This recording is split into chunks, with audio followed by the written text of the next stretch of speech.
as it reaches the southeast later in the morning, and some thunderstorms are not too far away over the near continent. They'll need watching. Otherwise, outbreaks of rain pushing into the west, turning to heavy showers in many places, interspersed by bright spells, and a cooler day to come. Temperatures reaching 16 to 19 Celsius. Some more persistent rain crossing Scotland and northern England during Friday evening. Showers further south tending to fade away, but continuing for a time in eastern England.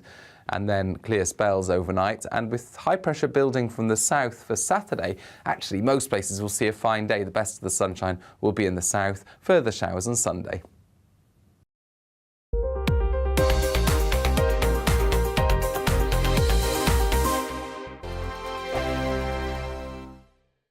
Every morning from 6 o'clock, we'll wake you up with GB News Breakfast with all the stories you didn't know from the night before. So whether it's serious news, entertainment, or your own views from all over our great nation, we're here to kick off your day with a smile. The national media should be reflecting and reporting what's happening here. You will notice the northwestern accents. Whether you're with us on TV, radio, or online, every morning, it's breakfast from 6 a.m. Hope you can join us. On radio, they call it the drive time slot, 4 p.m. until 6 p.m. as listeners head home. It's that part of the schedule when the dust of the day's events begin to clarify, and we try to make sense of it for you. Brazier is drive time for radio and TV. It's fast, it's punchy, it's opinionated, there's a Brazier angle and a little bit of levity. That's the question. That's two questions, actually. That's Brazier, Monday to Thursday, 4 till 6 on GB News.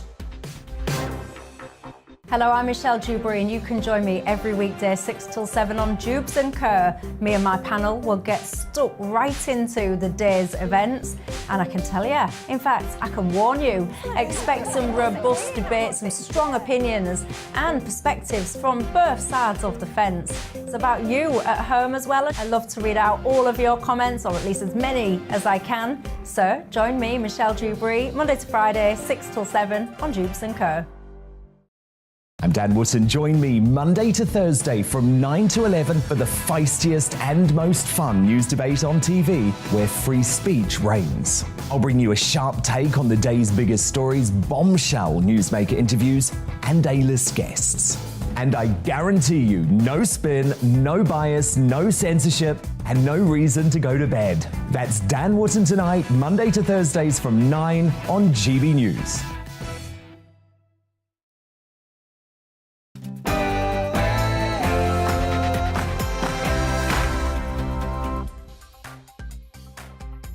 To talk about on GB News with me, Alex Phillips, where we get stuck into the big issues that we need to look at in depth.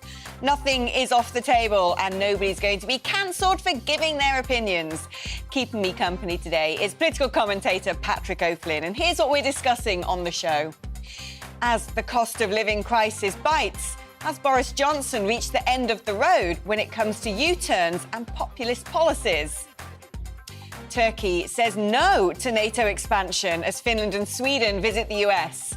I'll be picking the brains of former US General Philip Breedlove, NATO's former Supreme Allied Commander, and asking him what happens next. And it's official. Britons are getting ever bigger. Is it up to us to cut the crap food and exercise more? Or should the government be pulling its weight too? That's what we're talking about for the next hour. But what do you need to talk about? Email gbviews@gbnews.uk or tweet the programme @GBNews. First, though, it's time for the GB News headlines.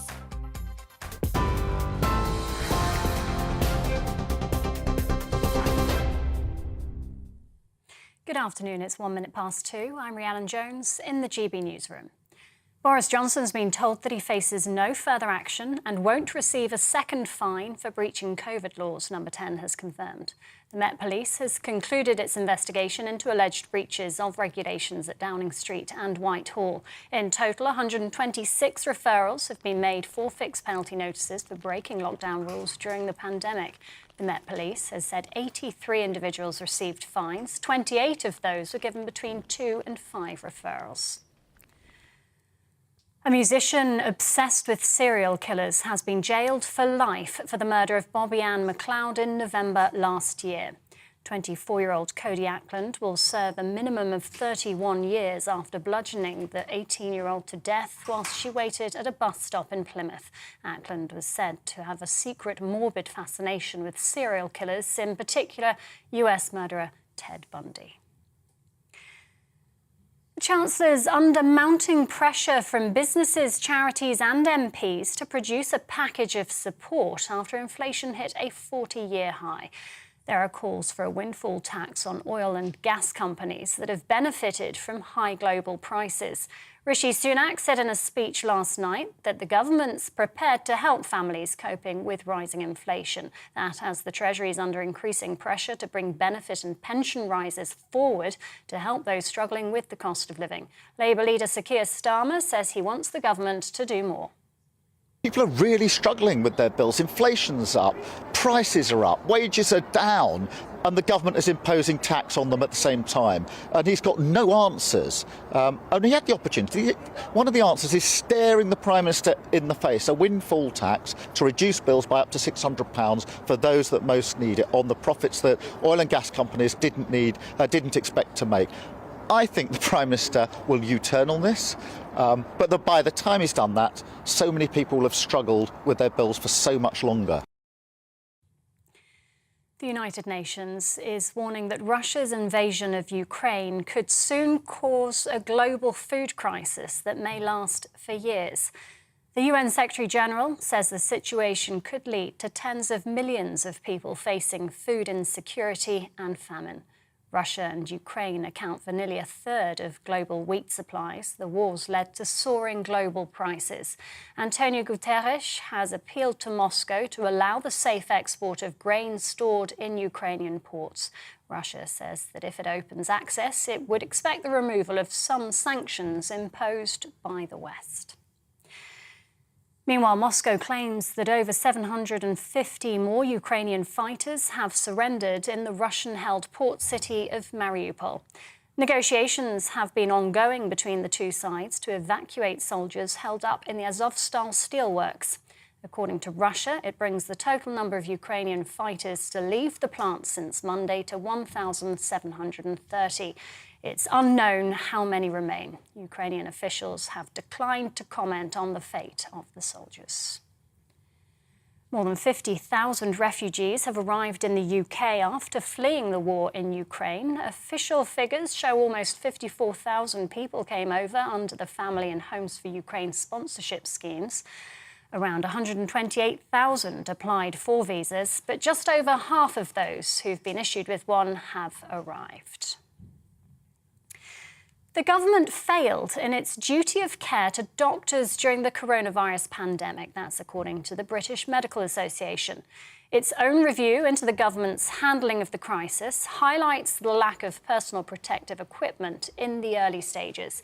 It found that more than 4 in 5 doctors said they didn't feel adequately protected during the first wave of the virus. Royal Mail says it will need to increase its prices and cut costs by more than £350 million amid rising inflation. The firm says it faces higher wage demands and steeper energy and fuel costs. Royal Mail insists no further job losses are planned. That's after announcing in January that 700 managerial positions would go. And the lottery winners, the UK's biggest ever lottery winners, have been revealed. Joe and Jess Thwaite won a record-breaking £184 million jackpot on a lucky dip ticket. The Gloucester couple, who've been married for 11 years, said they now have time to dream. Time to dream indeed. That's it for us. We'll have more news in less than half an hour now. It's back to Alex, and we need to talk about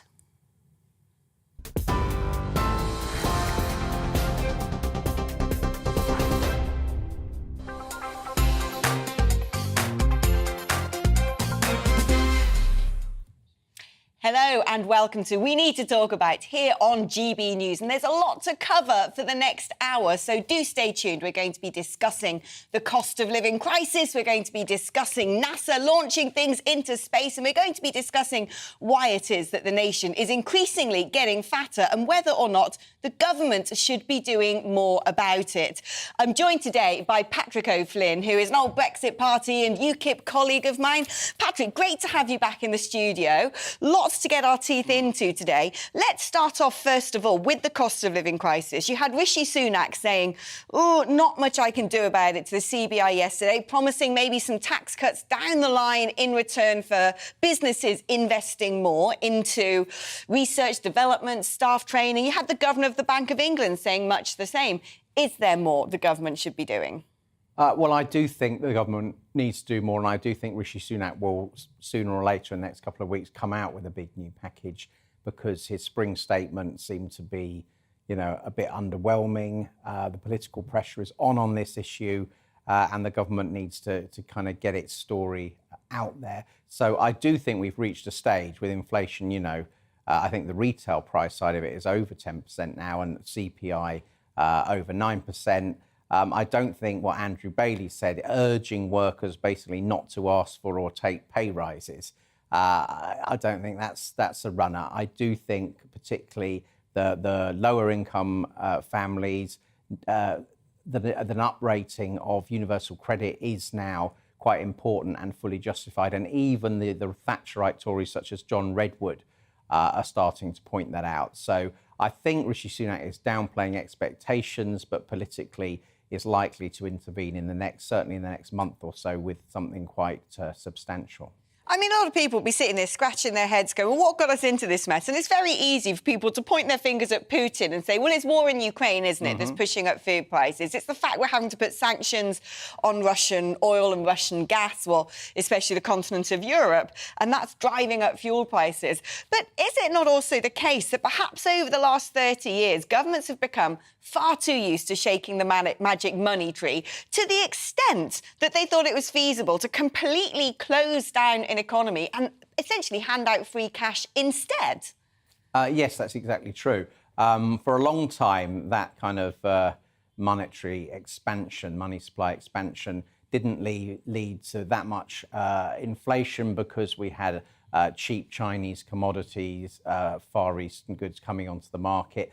There were some prices that were going up really quick, such as house prices, for instance.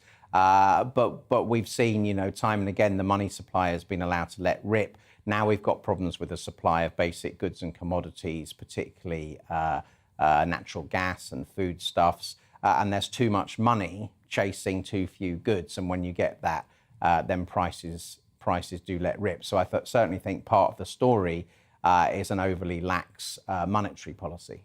Yeah, lessons to be learned, but not lessons that people necessarily want to hear. We can now go to Victoria Benson, who's the CEO of Gingerbread, which is a charity supporting single parents.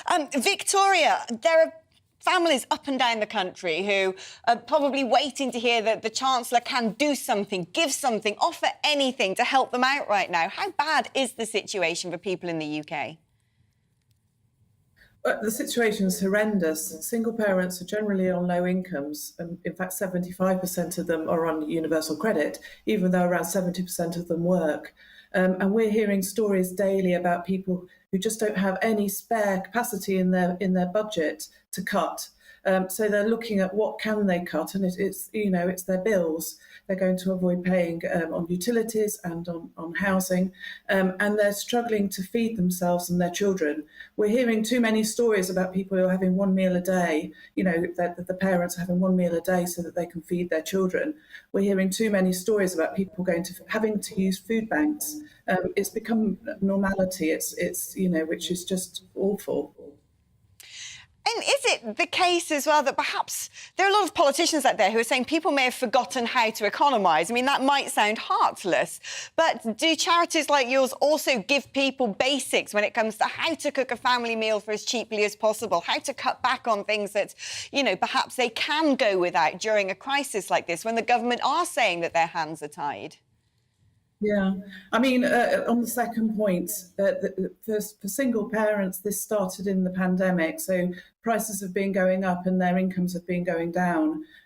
So they've already been economising as far as they can. There's nothing left to cut in their budgets. And, you know, contrary to popular opinion and the myths, you know, people are very good at budgeting.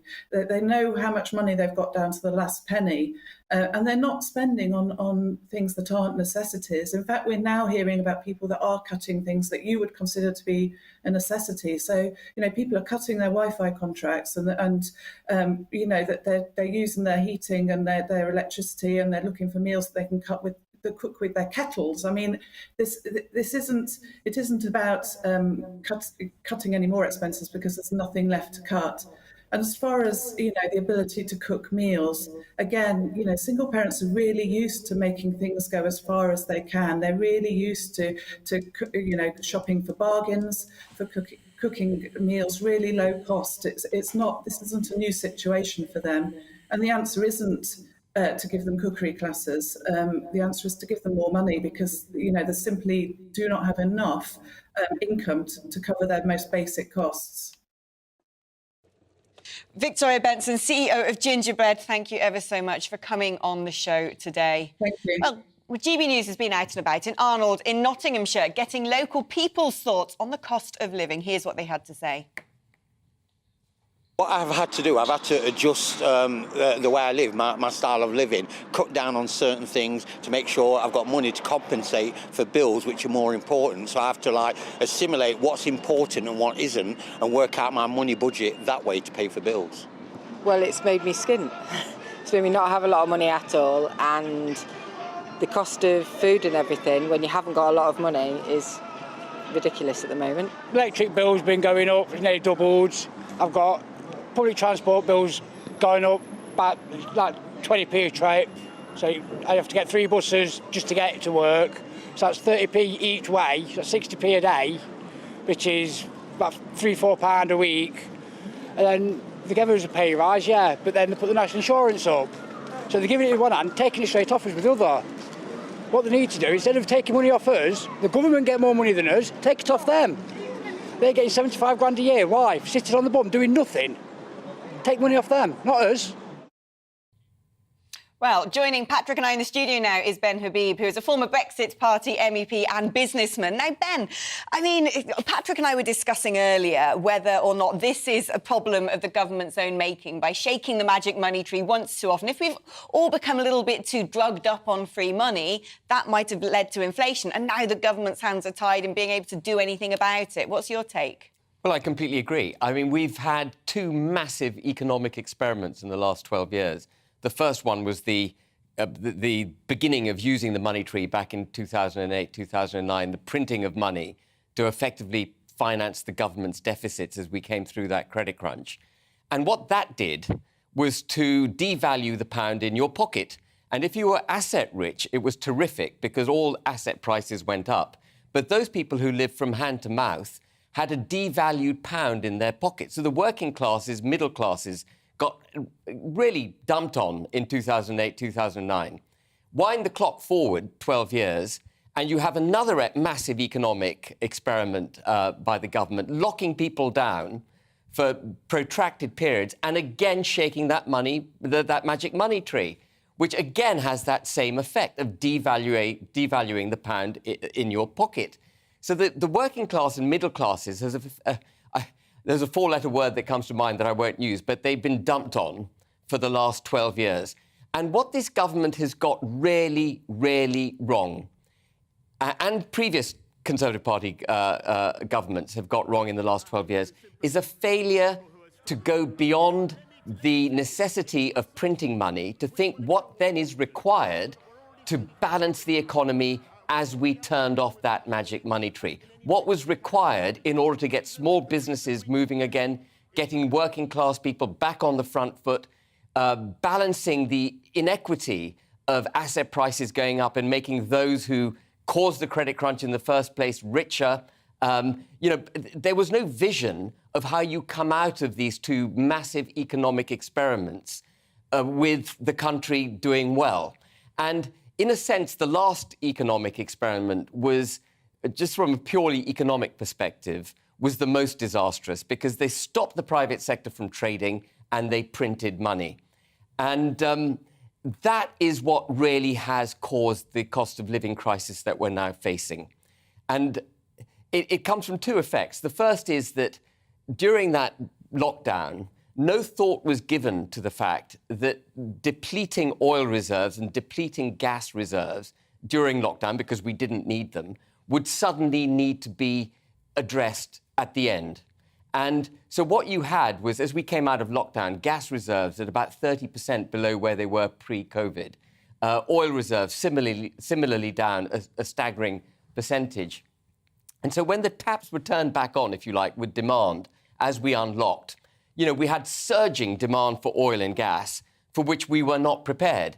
And then the other thing that happened was that private businesses were decimated during lockdown. It's an untold story because the government was printing cash. It's hidden the damage that's been done to the private sector. So supply chains were broken globally as a result of lockdowns. We remember there weren't enough truckers. Do you remember last summer there weren't enough truckers to drive supplies? Ships were all in the wrong places. There weren't enough people to man the ships. The containers that carry goods were all in the wrong place, and so on and so forth. And so what we've now got is a global economy that is reeling under the pressure of these two massive economic experiments that the government has participated in. And what Rishi Sunak should have done when we came out of lockdown was reduce taxes ahead of the problem. And I'm not talking about taxes for the rich. This is not a, I'm not axing, I'm not grinding my own axe. What he needed to do was reduce taxes which get the economy moving forward. What I call taxes on turnover. So things that he should have done was to cut VAT, cut national insurance, not increase it, cut national insurance, cut corporation tax, cut stamp duty, get the economy moving, and business rates. Business rates is critical. He needed to cut business rates, which is the tax on properties. Now, Patrick, I want to ask you, look, there's been a lot of pushing by Sir Keir Starmer for Boris Johnson to do a U-turn, windfall tax, so on and so forth, but he seems to be holding fast right now. Might this crisis mark the end of populist policy, where Boris Johnson looks at what the people want, looks at opinion polls and has a press conference straight away, because actually he can't? No, I don't think the leopard's going to change his spots here. If anything, I think Boris Johnson is kind of more addicted than ever to sort of populist jaunts and displays. If you look, the big criticism at the moment, I would say, is he's saying populist things with no follow-through. You look at the Rwanda migration or offshore processing thing, still hasn't started. All that fanfare about the Northern Ireland Protocol didn't add up to a row of beans. But nothing's going to happen. In terms of economic policy, in terms of, when people are saying have a windfall tax or cut taxes or increase universal credit. Yeah, so my point is that Boris Johnson is likely to succumb to public pressure on this. I'm quite surprised that the briefing now, I think, from the Treasury against Downing Street, and that's not a healthy state, is that Downing Street stopping a windfall tax, which, in a purist sense isn't great economics, but I think in the kind of pickle we're in at the moment, pragmatically, the oil and gas industry would take a 1-year windfall tax if they understood it wasn't going to be too extreme, and they'd rather a Tory administration was doing it than a socialist one came in and maybe turned that into an open-ended thing. Gents, I could talk to you all day about this. There's so many more questions I'd ask, but alas, we've got to give the space up for some advertising to keep business flowing. Ben Habib, Patrick O'Flynn, thank you ever so much. I also want to know your views. Email me, gbviews@gbnews.uk, or tweet the programme @GBNews. You're with GB News on TV and radio. Coming up, Britons are getting fatter. 42 million people are set to be obese by 2040. That's over 70% of UK adults. Should public policy or personal responsibility keep our waistlines in check? Time for a short break now.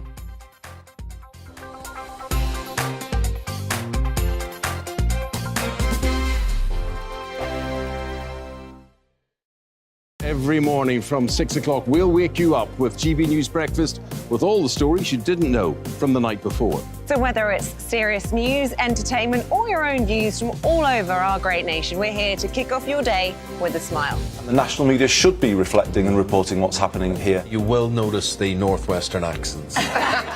Whether you're with us on TV, radio, or online, every morning, it's breakfast from 6 a.m. Hope you can join us. On radio, they call it the drive time slot, 4 p.m. until 6 p.m. as listeners head home. It's that part of the schedule when the dust of the day's events begin to clarify, and we try to make sense of it for you. Brazier is drive time for radio and TV. It's fast, it's punchy, it's opinionated, there's a Brazier angle and a little bit of levity. That's the question. That's two questions, actually. That's Brazier, Monday to Thursday, 4 till 6 on GB News. Hello, I'm Michelle Dewberry, and you can join me every weekday 6 till 7 on Jubes and Kerr. Me and my panel will get stuck right into the day's events, and I can tell you, in fact, I can warn you, expect some robust debate, some strong opinions and perspectives from both sides of the fence. It's about you at home as well. I love to read out all of your comments, or at least as many as I can. So join me, Michelle Dewberry, Monday to Friday, 6 till 7 on Jubes and Kerr. I'm Dan Wootton. Join me Monday to Thursday from 9 to 11 for the feistiest and most fun news debate on TV, where free speech reigns. I'll bring you a sharp take on the day's biggest stories, bombshell newsmaker interviews, and A-list guests. And I guarantee you, no spin, no bias, no censorship, and no reason to go to bed. That's Dan Wootton tonight, Monday to Thursdays from 9 on GB News.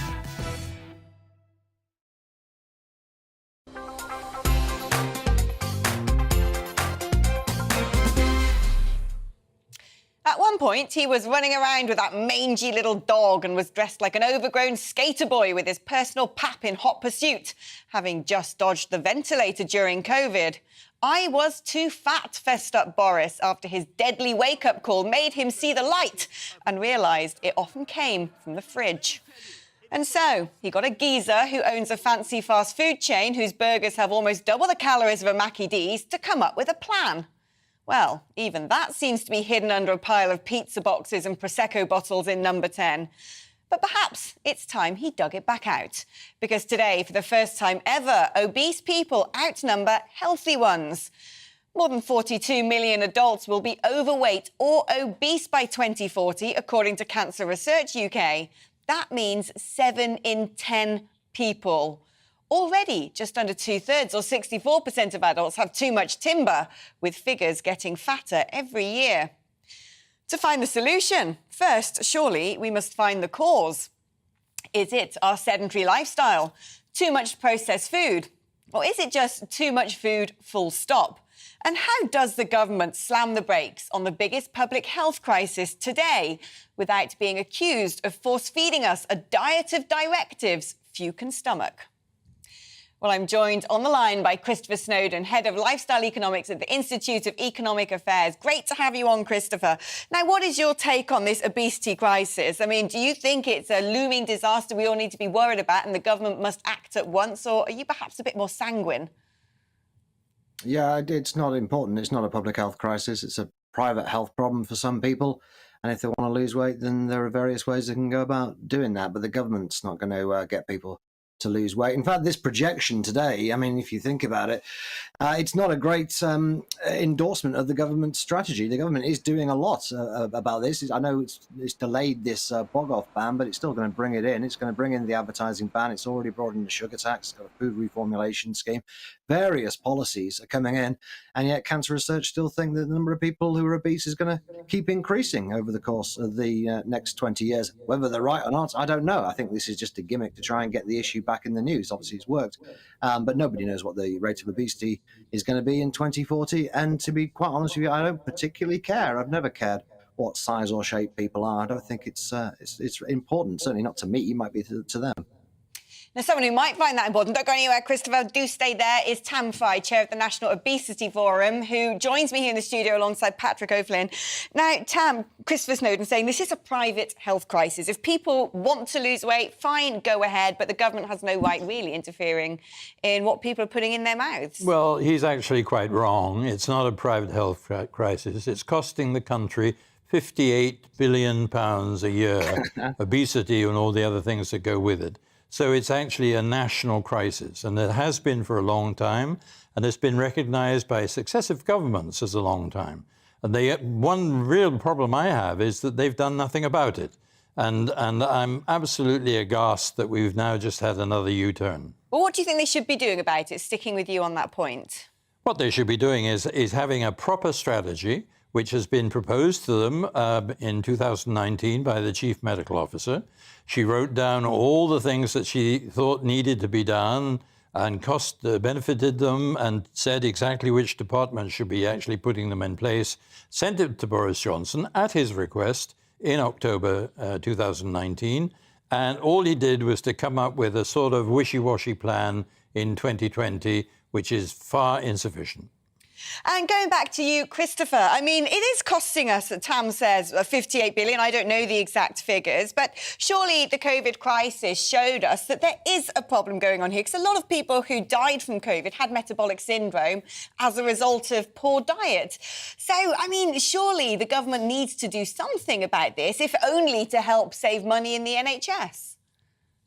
Well, obesity doesn't cost this country £58 billion. I've no idea where that figure's come from. I've heard some daft figures about this in my time. I've heard people say it costs the NHS £5 or £6 billion, which is perfectly plausible. Also probably saves quite a lot of money in other areas too. But on the COVID point, well, yeah, I mean, it's true that being obese made people more likely to get seriously ill from COVID. It's also true that smoking made people less likely to get COVID in the first place. We're not going to start encouraging that. I mean, COVID was a genuine public health problem, a genuine public health crisis. The reason it was a public health crisis, it was infectious. Obesity isn't infectious. It doesn't actually affect anybody other than the individual. And I'm all in favour of helping people in various ways not get fat or lose weight if they are fat. But it's not a public health crisis. People are trying to make this into a public health problem, because then it looks like the government needs to do something about it. And the government doesn't need to do anything about it. It shouldn't do anything about it. All the things that have been proposed, and the government here is actually doing a lot more than any other countries. Just that anti-obesity campaigners are very ungrateful people and constantly demanding more. We're doing a lot. It's not working. It's not going to work. None of the ideas that Tam Fry, the Chief Medical Officer, have come up with are going to work. They're just going to make people poorer, and they're going to make life more miserable. Now, and perhaps one of the reasons that nothing is working, Tam, is the fact that, even when people are using their own agency and thinking they're eating the right sort of products and thinking they're following a healthy diet, they might be having pasta with jars of sauces laden with sugar, or low-fat yogurts laden with sugar. Is it the case, do you think, that, much like smoking, when people were eventually told there are dangerous chemicals in tobacco, that perhaps people should be told sometimes when you're picking things off the supermarket shelf, it's not as healthy as you think it is? Well, we've been told that year after year after year. And I totally agree that it's the responsibility of the individual what he or she puts in her mouth. But the problem is that the government has a responsibility for the health of the nation. And the government knows full well that the food industry is putting in too much detrimental stuffs like fat, salt and sugar, and should do something about it to limit it, because it's only government that can do that, and then thereby will give the individual more choice in what to eat. 40% of what is bought, what is consumed in British households comes from bog-offs. And bog-offs are traditionally the cheaper, less healthy food. And I was delighted when the government said we're going to stop that. And I'm disillusioned now that the government has changed its mind. Now, Patrick, you've been sitting there happily listening to both sides of the argument. Where do you fall down on this one? Well, look, I think it is a bit of a crisis. Online, sometimes you see pictures from, I don't know, Blackpool or Bournemouth of a beach crowd in 1970. And one of the things you notice is almost nobody is very overweight, right? And then you think that same scene today, and you'll probably see 2/3 of people noticeably overweight. My particular thought is, yes, all in favour of freedom of the individual and personal responsibility, but a lot of children are being brought up by parents who are feeding them the wrong stuff and are becoming obese in childhood and learning habits in childhood where they're not, no one thinks a child should be responsible for all the decisions that affect them long term. So I do think the government is justified in intervening, particularly in regards to children. I don't generally buy the idea that we have that adults have a more sedentary lifestyle today. I think more adults participate in some form of exercise than was the case when I was a kid growing up.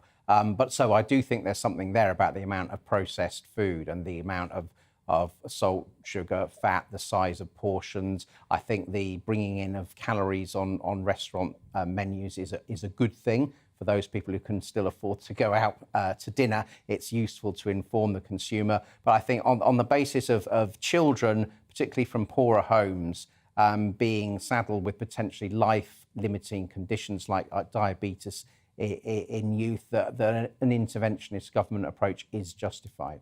Well, there we go. Tam-Fai, thank you so much for coming in studio. Patrick, thank you for your thoughts. And thank you, of course, to Christopher Snowdon giving us his take on this. It's a spicy debate indeed, perhaps spicier than your Friday night takeaway. And I really want to know your views.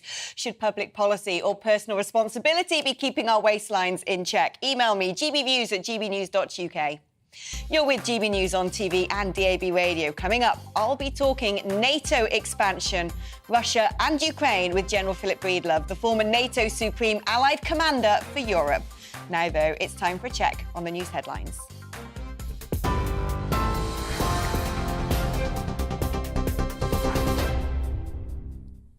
Good afternoon, it's 2:33. I'm Rhiannon Jones in the GB Newsroom. Boris Johnson's been told that he faces no further action and won't receive a second fine for breaching COVID laws, Number 10 has confirmed. The Met Police has now concluded its investigation into breaches of regulations at Downing Street and Whitehall at a cost of £460,000.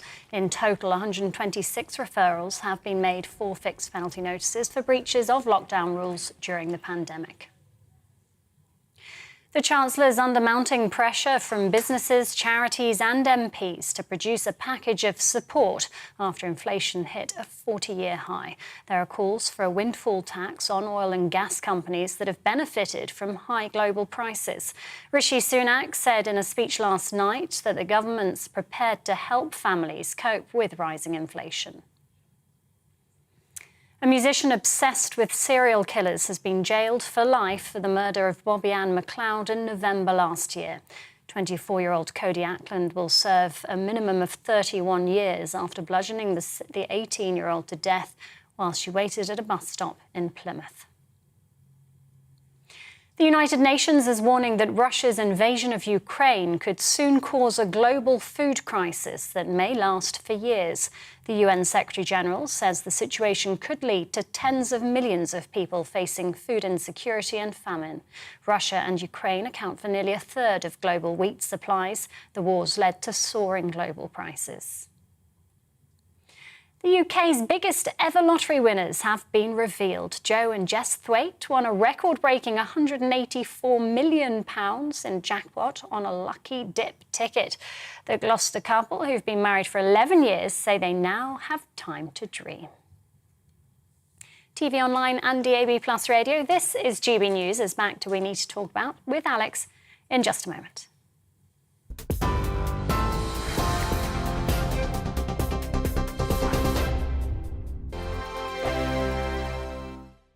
Every morning from 6 o'clock, we'll wake you up with GB News Breakfast with all the stories you didn't know from the night before. So whether it's serious news, entertainment, or your own views from all over our great nation, we're here to kick off your day with a smile. The national media should be reflecting and reporting what's happening here. You will notice the northwestern accents. Whether you're with us on TV, radio, or online, every morning, it's breakfast from 6 a.m. Hope you can join us. On radio, they call it the drive time slot, 4 p.m. until 6 p.m. as listeners head home. It's that part of the schedule when the dust of the day's events begin to clarify, and we try to make sense of it for you. Brazier is drive time for radio and TV. It's fast, it's punchy, it's opinionated, there's a brazier angle and a little bit of levity. That's the question. That's two questions, actually. That's Brazier, Monday to Thursday, 4 till 6 on GB News. Hello, I'm Michelle Dewberry, and you can join me every weekday 6 till 7 on Jubes and Kerr. Me and my panel will get stuck right into the day's events, and I can tell you, in fact, I can warn you, expect some robust debates, some strong opinions and perspectives from both sides of the fence. It's about you at home as well. I love to read out all of your comments, or at least as many as I can. So join me, Michelle Dewberry, Monday to Friday, 6 till 7 on Jubes and Kerr. I'm Dan Wootton. Join me Monday to Thursday from 9 to 11 for the feistiest and most fun news debate on TV, where free speech reigns. I'll bring you a sharp take on the day's biggest stories, bombshell newsmaker interviews, and A-list guests.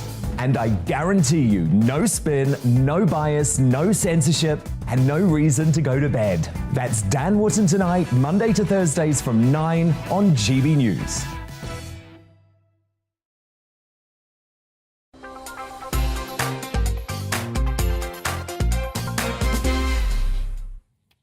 Anyone who's been to a Turkish bazaar knows that haggling is everything, and the go-to technique to get what you want is walking away.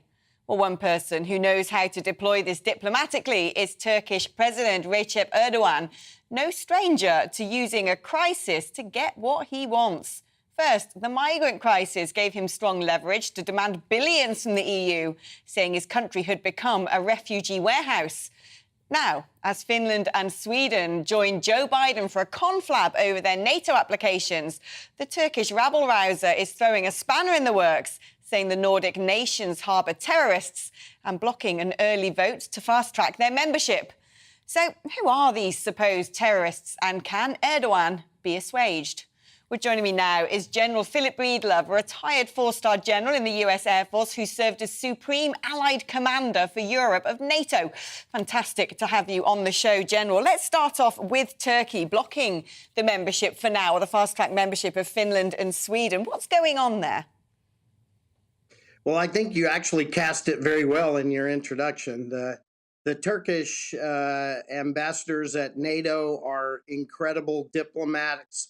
They know how to use the tools of the trade, and they very much see themselves in a position of having some influence now. And they will use that position to try to accomplish things that they've been unable to accomplish diplomatically before this opportunity arose. These things they want to accomplish, because they're talking about the Nordic nations harbouring terrorists. I think by this we understand that to mean various Kurdish activists, or I don't know what you might call them, rebels, who the Turkish government certainly prescribe domestically. So clearly there have been these issues ever since the war in Syria and how we were trying to address that. Turkey sees these Kurds as terrorists. Others in the world classify them differently, and I think this is a matter of working this out between the two sides to everyone's satisfaction. Clearly, Turkey has lost citizens in their struggle with elements of the Kurdish nation, and so they are trying to effect some change in this way. And other nations see it differently. And you think that there can be expedited diplomatic solution to this, and we'll be able to see the sort of pause button unpaused, so to speak, on the applications of Sweden and Finland?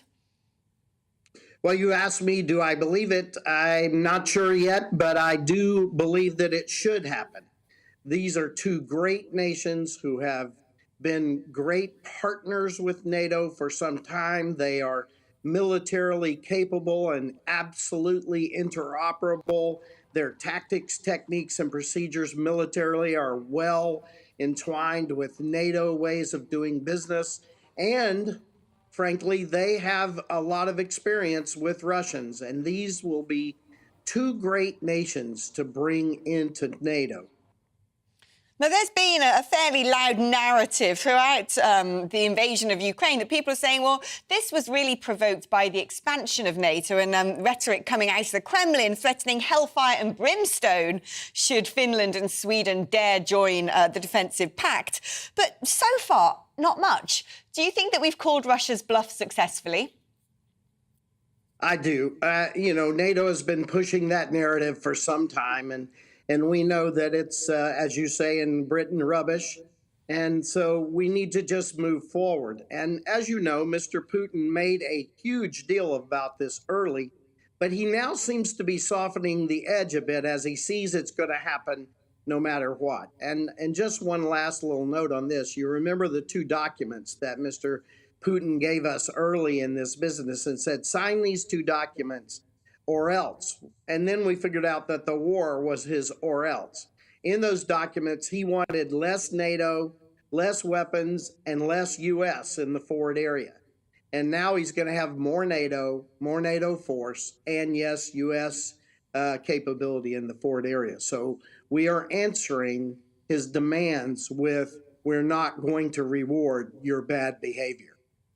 Now, people often use the analogy of the cornered rat and suggest that if Putin doesn't get what he wants, he might be pushed to using even more extreme measures. But do you think instead he's actually just running out of road? Or is there still this looming risk that he might go to extremes in order to prove a point? It would be really irresponsible to completely disregard that problem because, frankly, that is a problem and we have to acknowledge it.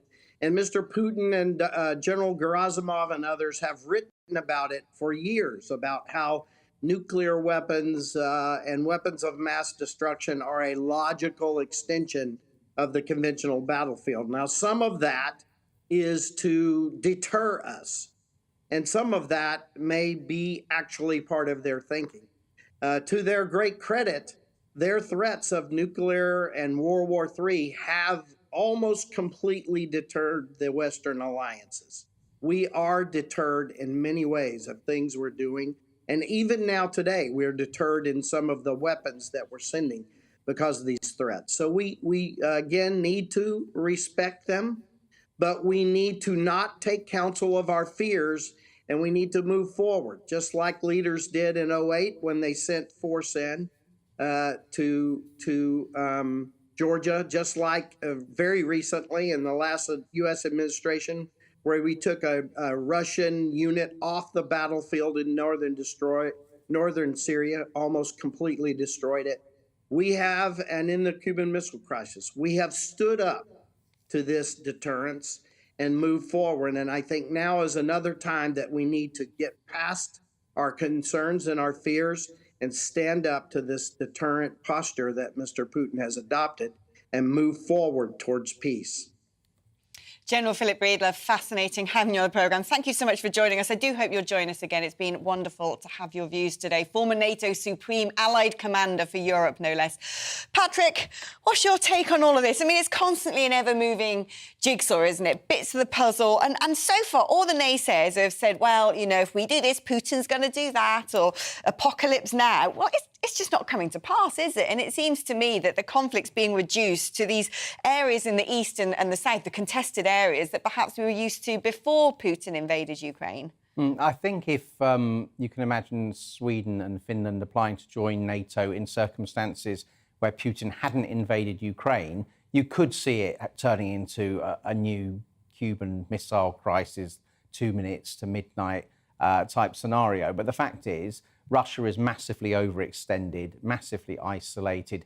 Everyone can see why public opinion in Finland and Sweden would have switched as it has. It's all Russia's fault. And it's very important, I think, from a global perspective, from when you look at problems like China's ambitions over Taiwan, that Putin is seen to lose and Russia is seen to be disadvantaged. And in that respect, the strategic disaster for him and for them of Finland and Sweden joining NATO, I think is excellent news. I don't think Turkey can be allowed to hold it up too long. It's got to happen quickly, or kind of Russia will regroup and try and sort of put the fear factor in. I think at the moment, Russia's bluff has been called. What Russia's done in Ukraine is so abominable that it's very hard for Putin to spin the idea this is Western aggression. So I certainly hope they're in before the summer is out. Yeah, I hope so too. Patrick, thank you. Well, here's a little-known fact. The moon is about 240,000 miles away, which is about the same as going around the Earth 10 whole times. And the International Space Station? That's got to be quite far, hasn't it? Wrong. It's about the same distance as Luton to Liverpool. But nevertheless, there's much hullabaloo surrounding the launch of Boeing's Starliner tonight, a reusable spacecraft designed to ferry astronauts to and from their thermospheric lair to plant seeds and float about strumming guitars at zero gravity. But what do they really do all day up there on the space station? And should we be excited? Or did 1969 have more ambition in its teeny-weeny calculator-sized computer that launched Apollo 11 than the whole of the 21st century to date? Well, let's talk now to space expert Andy Lound. Andy, tell us a little bit about the Starliner. I mean, is this groundbreaking technology that we should have our eyes glued to the launch tonight? Yes, we should, because we've already seen Dragon being launched, of course, which is the SpaceX space capsule spacecraft, which goes to the International Space Station, taking up to 7 people. This is Boeing's contracted spacecraft, which is their equivalent, if you like, of the Dragon.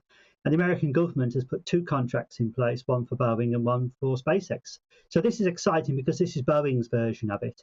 And the beauty of a second one being a second design going up there means that the cost of launches to low Earth orbit is now going to drop considerably, and that's what's really going to make it quite important. In the 1960s, when we were going to the moon with our very teeny-weeny computers, as you rightly said, the problem was we were really very much pushing the technology almost beyond its capability, almost. Here now we have much better technology to go into space and making it, if you like, practicable for engineers, practical for scientists and everybody else who do it. And working on the space station is really important from the work that goes on from an engineering point of view, from general scientific research into astronomy, physics, and so on. But a great deal of work is done into biology, for instance, and work on the human condition and curing issues regarding humans in weightlessness, which is really important because those ideas can actually be brought back down to Earth. For instance, brittle bones is a major problem in space because muscles which deteriorate. Now, if we can get a really handle on that, that can be brought back down here to Earth and use those on people down here, and that's a really important step. I think a lot of people often miss that. The human biology work is so important that filters back down here. Apart from the general engineering work, which again can filter down here, clean environmental systems. We need clean energy. We need clean environmental systems down here. You need that on the space station and spacecraft. So this is another step, if you like, to really making space practicable and cost effective, and mainly, this is going to be interesting now, for the private sector to be coming in more involved, because this is Boeing, their own spacecraft as a company flying it, rather than NASA. NASA will contract Boeing, but Boeing are the actual company, and it's available then to anybody. Well, it seems to be only a matter of time before Uber starts doing a regular taxi service to the space station. Andy Lound, thank you so much for coming on the programme. I always love talking a little bit about space. Well, I came home last night to a little curled-up carcass of a mouse in the middle of the sitting room floor, with my cat Mog proudly beaming by its side. So naturally, I hid it under an upturned plant pot and waited for the other half to come home. "You have a present," I exclaimed, pointing at the pot. "Gross," was his reply, uncovering the lifeless furry body and walking on by, leaving me to wrap the corpse up in kitchen roll. Well, this morning, I woke up to another rodent gift from my resident's chief ratter. And again, I found myself reaching for the paper towel and disposing of their evidence as the boyfriend slipped out to the front door. I'm beginning to think the two of them are the ones with the daily agenda.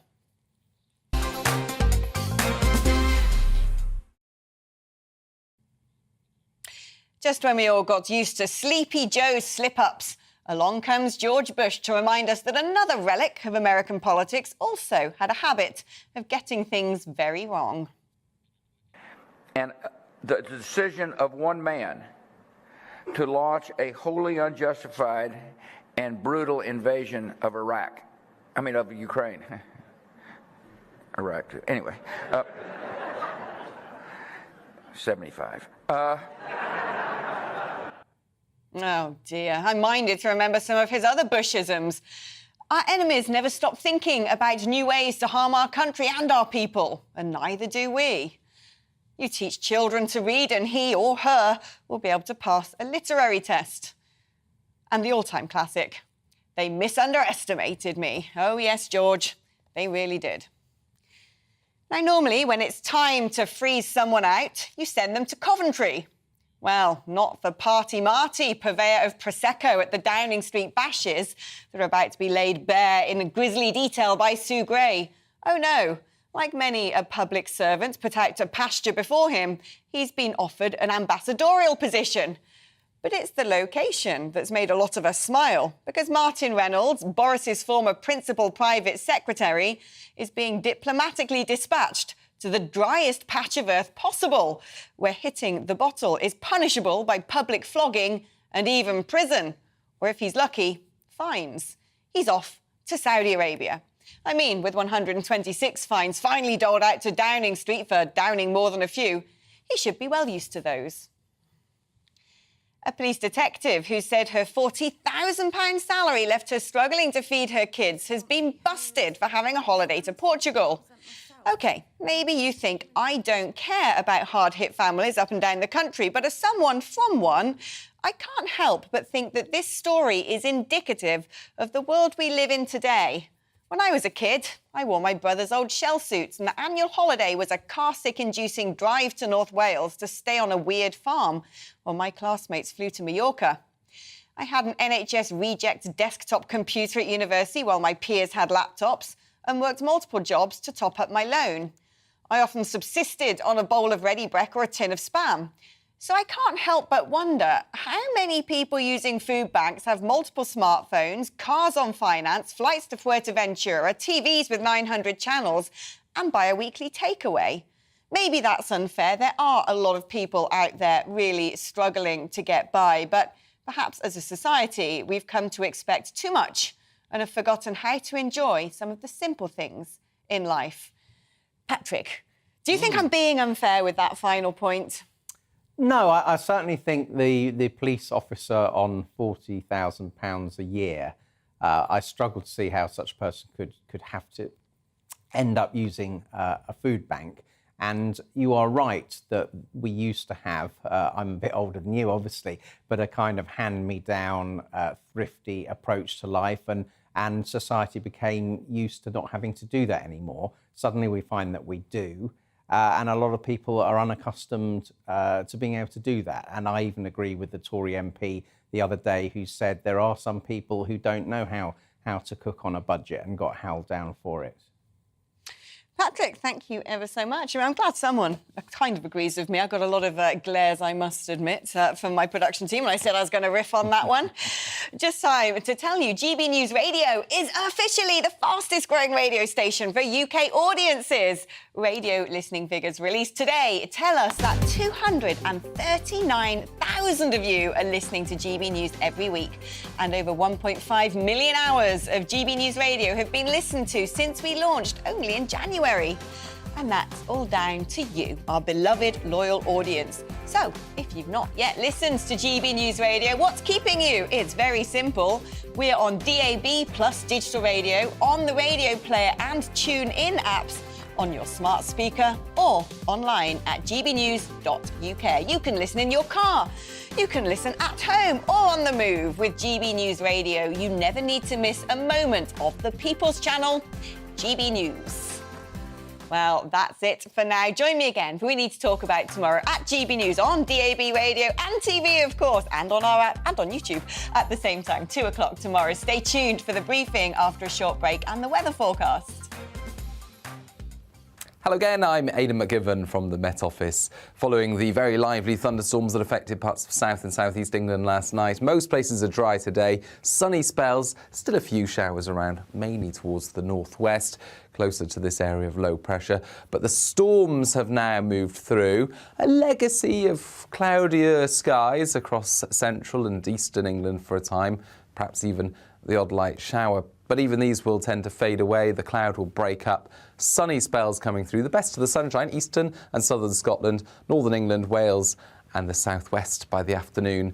And although we're not going to reach the dizzy heights that we saw earlier in the week, temperatures are going to reach the high teens, low 20s in most places. Nevertheless, a bit breezier and cloudier for western Scotland, Northern Ireland, 1 or 2 showers here, especially for the far west of Scotland, and some more persistent showery rain coming in for the evening and overnight here as well.